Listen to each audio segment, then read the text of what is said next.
Vamos falar agora de tag questions. Vocês sabem o que é isso? São aquelas perguntinhas que a gente coloca no final da frase para pedir a confirmação do que foi dito anteriormente. Elas equivalem àquele famoso né, que a gente diz muito em português. Bom, quais são as características de uma tag question? Ela vem sempre após uma vírgula. Ela é sempre formada por um verbo auxiliar ou anômalo, os famosos modal verbs, e um pronome. Esse verbo auxiliar depende do tempo verbal que foi usado na frase. Tá? Se foi passado, eu vou usar did ou didn't. Se foi presente simples, eu vou usar do, don't, does, doesn't. Se for present continuous, eu vou usar o verbo to be na afirmativa ou na negativa. Vamos ver nos exemplos, ok? A forma negativa aparece sempre abreviada. Bom, e agora, a própria frase com tag questions, os exemplos. Se eu tiver uma oração afirmativa, eu vou usar uma tag question negativa. Vamos ver aqui. Dad is working, isn't he? Dad, o papai está trabalhando, não está?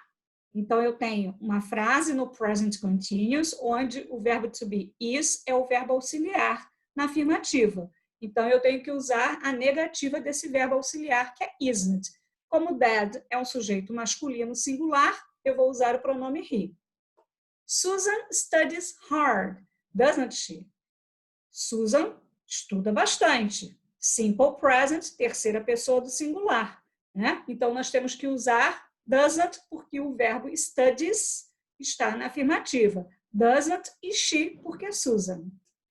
You will arrive earlier. Ali eu já tenho o pronome, que eu vou repetir no final. Futuro, auxiliar will, negativa do will, won't you.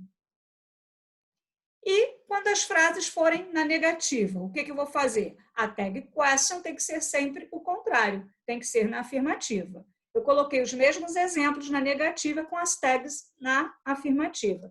Então, vamos lá. Dad isn't working. Is he? Dad não está trabalhando, está? Susan doesn't study hard. Does she? A frase já está na negativa, então já aparece o auxiliar doesn't. Então, a gente coloca na afirmativa, does. You won't arrive earlier, will you?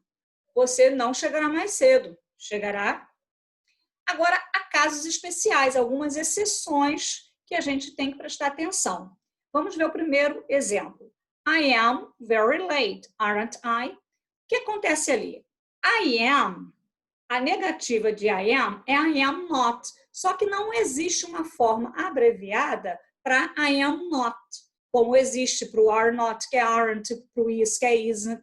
Então, nós temos que usar sempre, neste caso, aren't I, ok?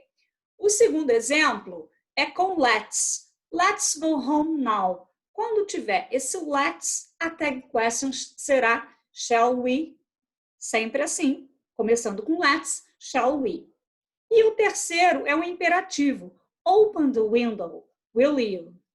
Tá? O imperativo vai exigir que a tag question seja will you. Então, esses três aí nós temos que memorizar, ok? E mais duas observações. Quando nothing or something for o sujeito da frase, usa-se it na tag question. Aí, o detalhe que nós temos que olhar bem é em relação ao pronome.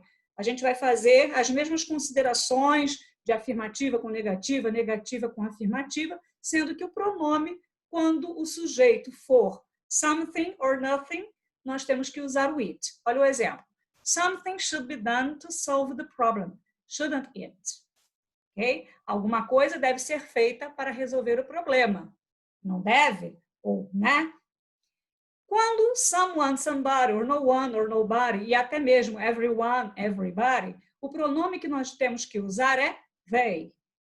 No one agreed to work late on Fridays, did they? Ninguém concordou em trabalhar até tarde nas sextas-feiras. Concordou? Tá?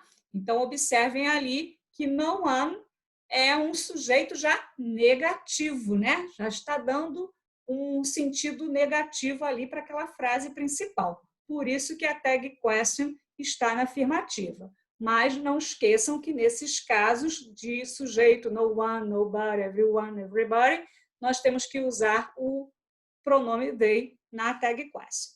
Ok? Até a próxima. Bye, bye. Espero que tenham entendido tudinho. Tchau, tchau.